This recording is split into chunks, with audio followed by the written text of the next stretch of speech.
One of the more remarkable developments here on Earth in astrobiology is the sheer number of new ways that have been recently thought of in how and where we might look for both biosignatures of life itself, but also technosignatures of alien civilizations. So here are 10 interesting recent developments in astrobiology that might further our search for other life in the universe. Number 10. Enceladus methane. Of all the ice-shelled moons in the solar system that could in principle support life, Europa and Saturn's moon Enceladus stand apart, both because their subsurface oceans are within the realm of accessibility and investigation, but also because both of these moons bear hints that there may be life in their oceans. Enceladus took a step forward recently on this count. A few years ago, the plumes of water ice streaming from fissures in the moon's ice shell were found to contain all the nutrients needed for life, and indeed some indication of geologic processes such as geothermal vents on Enceladus's ocean floor. While not proven to exist, only hinted at, such vents could serve as ready energy sources for life, such as oceanic vents do here on Earth. But there has been another recent development. The plumes streaming from Enceladus and indeed Europa give scientists direct access to water originating from the oceans of those moons. That can be studied remotely, and indeed directly. This happened with the Cassini spacecraft, and it discovered a strong signature of methane in the plumes of Enceladus. This is important, given that methane is a biologically produced gas, though unfortunately there are other natural non-living processes that can make it as well. But recently, a team of French and American scientists constructed mathematical models to try to determine what was producing the methane at Enceladus. The models predict that it's either life, consistent with methanogenic microbes around geothermal vents here on Earth, or some unknown methane-producing natural process that isn't anything like what happens here on Earth, giving us a tantalizing hint, perhaps the strongest yet, that Enceladus may have life. Number 9. 1,700 star systems can see us. When pondering the search for extraterrestrial intelligence, the natural thing to ask is, since we're looking for intelligent alien civilizations, are they likewise looking for us? This is a hard question to ponder because there is the possibility that the answer is no. There may be alien civilizations that concluded that intelligent life is so rare that they don't even bother to look, in which case they may never know we're here and don't care if we are. But it's also equally possible, perhaps even more likely, that they are curious and do look. After all, if they've built a civilization based on science and engineering, then some natural curiosity must be at play.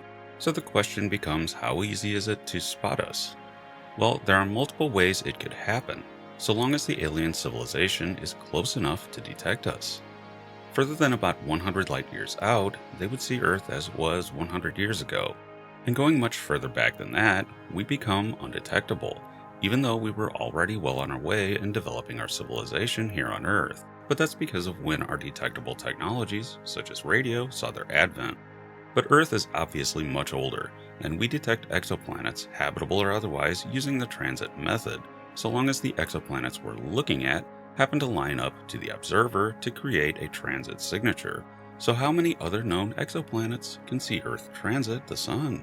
This was looked into by Lisa Kaltenegger and colleagues, because vantage points change over the last 5,000 years. In our local neighborhood of about 325 light years out, roughly 1,700 star systems have been in a position to actually spot Earth transiting the Sun, within a total of about 335,000 stars in the Gaia spacecraft data, with about 1,402 still being able to currently spot our world, and 75 of these are close enough to have spotted our radio signals. And transiting exoplanets are excellent candidates to try to characterize and study exoplanet atmospheres as our instrumentation gets increasingly better in the future. If someone out there has done this with a transiting Earth, they would have seen fairly clear evidence of Earth's biosignatures, and may have long suspected that something interesting was going on here. Whether that has in fact happened, and this planet is being watched by an alien civilization from afar, is an open question. Number 8. Artifacts on the Moon. So far, the major way in which SETI has been conducted is through the search for radio signals emanating from alien civilizations. This makes sense to a degree because our own civilization produces all manner of radio signals and they escape into space. But the problem is that they are on the whole very weak as far as interstellar distances go, and only a few times in the past have we sent out truly powerful signals that could be picked up by SETI experiments across the galaxy. One was unintentional in the form of using radar to map asteroids, and the other a signal intended for alien civilizations to see, both sent by the now destroyed Arecibo radio telescope. But all were one-offs, and if the alien scientific bar is the same as ours, they would simply be wow signals that were only detected once and prove nothing. To go beyond that would be to construct what the original investigators in SETI expected might be found, a giant directional or omnidirectional beacon that could be seen across the entire Milky Way. This has not been found, and there may be a good reason for that. It's simply not worth it to build such a beacon and invest titanic amounts of energy into it, and then long term, as in running it for thousands of years, in hopes that someone else might see it. It's still possible that such a thing might exist, but it's sort of a long shot. This has led to thinking in SETI that there may be far cheaper ways for civilizations to make contact with each other, some of the magnitude of 1 trillion times less expensive. One way here is the Benford lurker. The idea here is that an alien civilization might send an artifact at sublight speed, perhaps from a passing star system, and then deposit such artifacts in promising star systems that have habitable exoplanets. In our case, Earth being a very obvious one that's been sitting here for 4.5 billion years. These artifacts may be active and turn on and begin transmitting at some point, or may be passive, like time capsules preserving information and artifacts about the civilization that left them, which could possibly be extinct by the time their artifacts are found, constituting not a technosignature, but a necrosignature. Obvious places to look for such artifacts might include collection points where Jupiter's gravity might cause interstellar objects to congregate that it captures, or co-orbital objects with Earth, or even the surface of the Moon or buried beneath it, where such artifacts might last for billions of years, waiting to be discovered by humans. Number 7. Super-rotating oceans. One of the biggest hits to the possibility of life in the universe in recent years has been seemingly ever-lowering chances of life developing on exoplanets within the habitable zones of red dwarf stars. Among the many problems that have been realized about the most abundant class of star in the universe is that early in their lives they tend to be volatile flare stars. The other problem has been tidal locking, where exoplanets within the habitable zone of these tiny stars are so close in that they tidally lock, showing only one face towards their stars, much like the Moon is tidally locked to Earth and only shows one side to us.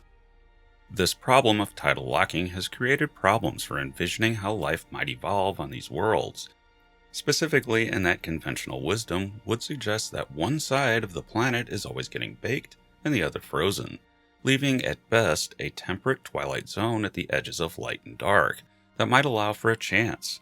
But that has recently been called into question, and oceans and life around these worlds may be aided by a different factor: super-rotating oceans.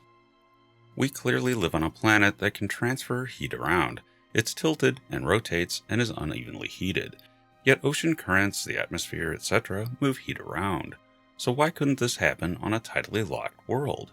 It could, but it must do it faster than the tidally locked planet rotates, meaning that the ocean currents on those worlds must super-rotate to move heat to the cool side and expand the exoplanet's habitability.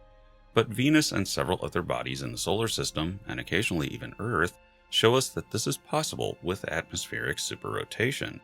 But on a tidally locked exoplanet orbiting a red dwarf, you're going to need the ocean currents doing it. Recent modeling has shown this is actually quite possible if you get the right winds and conditions. And you might have super-rotating oceanic currents on these kinds of exoplanets, broadening the way for life to arise on those worlds. But it's also situational.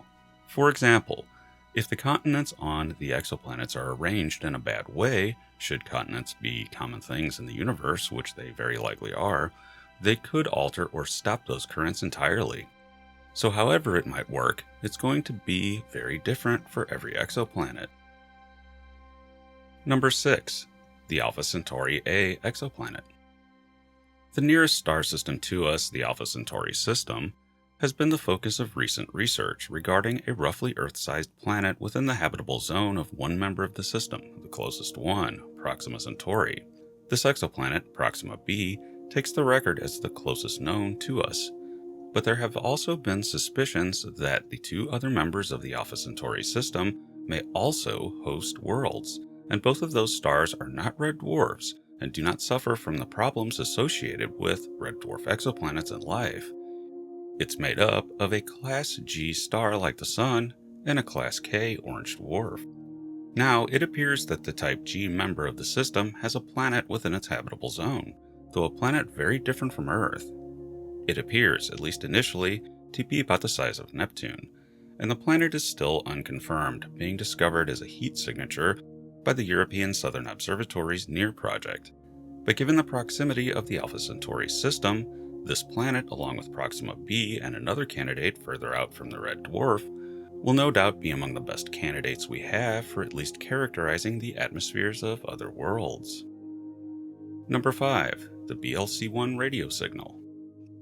Last year, a signal was detected by the Breakthrough Listen project that was rather unusual for a SETI signal, in that it made it past all the filters in place at the time and took its place as the first candidate signal of that project, hence Breakthrough Listen Candidate 1. The signal was needle thin, which is what you would expect from any technological alien signal or interference from Earth, and seemed to emanate from the direction of the Proxima Centauri system, the closest one to Earth, though this was only a general direction rather than a direct detection from that system. It was also suspected from the start that this signal was some kind of interference from Earth, especially since it was picked up near a very arbitrary human frequency number based on Hertz, which is our own 60-second intervals aliens would know nothing about. It was only odd that it made it past so many filters designed to eliminate such interference. The signal was later shown to convincingly be a matter of Earth interference, and signals like it were spotted at different frequencies but with similar characteristics. The exact source, to my knowledge, isn't yet known, but this one has left the stage as a candidate for an alien signal. But it's still useful in that it shows yet another type of interference that can create a false positive in SETI that is really of earthly origin. This allows for further filtering to be designed to catch this type of interference as a known earthly signal. One of these days, however, a signal may come through that passes the filters but cannot be attributed to Earth interference, but rather, more likely, a signal from an alien civilization. Number 4. The origins of RNA. One of the biggest questions within the science of figuring out the origins of life, what sequence of events happened to produce RNA, which is thought to have happened before the advent of DNA, and in fact may have been involved in the creation of the latter. But the origin of RNA is obscured, and is thought to have been related to something that happened in an abiotic chemical process. What exactly that is remains a mystery, but we might now know more. The Miller-Urey experiments and successors have shown that biologically related molecules can arise from non-biological chemical processes, but there's always been an open question of whether they might have been a missing link, some abiotically produced precursor to RNA that led to RNA itself. Recently, some hints at a chemical pathway were found by researchers at the Georgia Institute of Technology that get closer to looking like RNA and ordered genetic information, rather than the chaos of some very complicated chemistry. Cracking the nut of just how RNA and ultimately DNA came into existence is going to be of the utmost importance to astrobiology, and it's something that can be done here on Earth in the laboratory.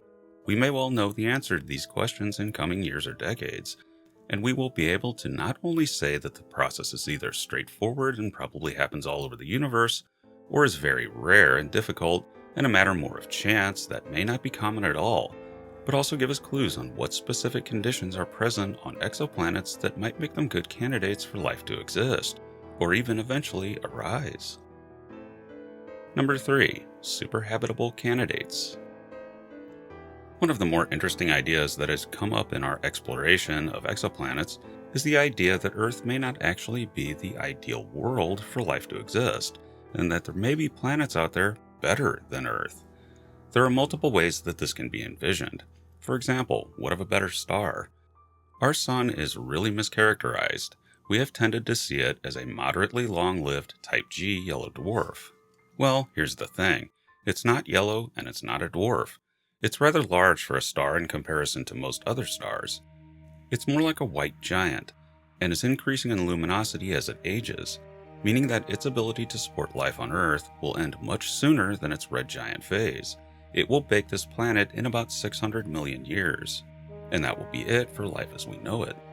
It will become a microbial planet once again for a while, but even then that comes to an end at the hands of the increasingly luminous sun.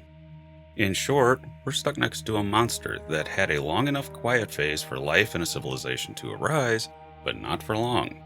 If indeed the aliens of the galaxy work on much longer timescales than we do, our first SETI message may be from a frantic galactic community offering to send bottled water and hold a million-year-long bake sale to fund our evacuation to a better star.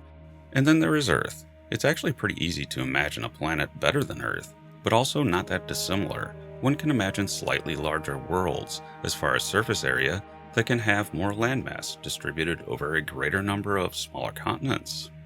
The interiors of continents and past supercontinents on Earth tend to be deserts, so what of a bunch of smaller ones with better access to water? Or a larger planet, with a longer-lived molten core, making for better magnetic fields? Or how about different oceans? Earth's oceans get less habitable the deeper they get, yet life abounds in shallow waters, so what of a planet with shallower oceans? How about a planet around a long-lived orange dwarf that's older than Earth, and had a much longer stable period for life to evolve and thrive? How about temperatures? Is it possible to have a better temperature mix on a planet than Earth has? The list goes on. So have we ever found any candidates for superhabitability? The answer is yes. There are actually 24 recently identified candidates. They're all sort of ambiguous. We really are still in the infancy of characterizing exoplanets, but a few stand out.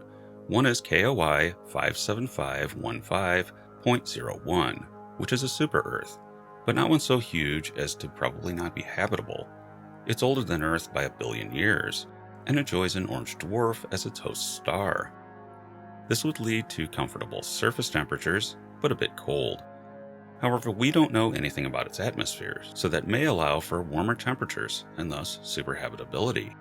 Another is KOI 5554.01, which is like a much older Earth, similarly sized, around another yellow dwarf.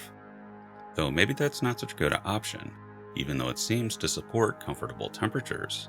As more study continues and more candidates come to light, this idea of superhabitability may become one of the hottest issues in astrobiology, especially if biosignatures are found associated with one. Number 2. SETI and FAST. One of the more important developments within radio astronomy in recent years has been China's development and construction of their 500-meter FAST radio telescope. This enormous telescope promises to provide a significant increase in global radio telescope capability for science. But there's always been the question of what China might do with it in regards to SETI. This plan is forming up and seems to constitute a solid effort in the field. So FAST, too, will join the search for extraterrestrial intelligence.